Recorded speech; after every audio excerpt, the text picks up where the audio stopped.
बिस्मिल्लाहिर्रहमानिर्रहीम।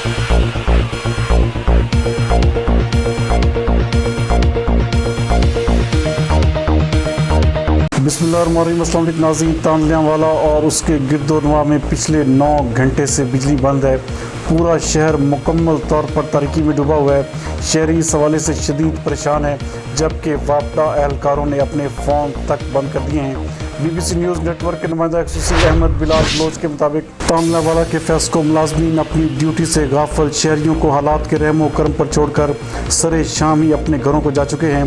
शहरियों की जानब से बार बार फ़ोन करने के बावजूद उन्होंने अपने मोबाइल फ़ोन तक बंद कर दिए हैं। SDO एक्सियन ने शहरियों को लावारिस छोड़ दिया है। ज़्यादा देर बिजली बंद रहने की वजह से शहरी पानी की बूंद बूंद को भी तरस चुके हैं। वापडा एहलकारों की जानब से बिजली ठीक करने के एवज रिश्वत का मुतालबा भी सामने आया है।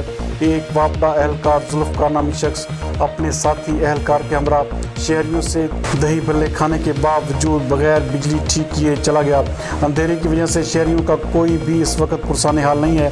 शहरियों ने अरबाब इख्तियार से फिल फौर नोटिस लेने का मुतालबा किया है।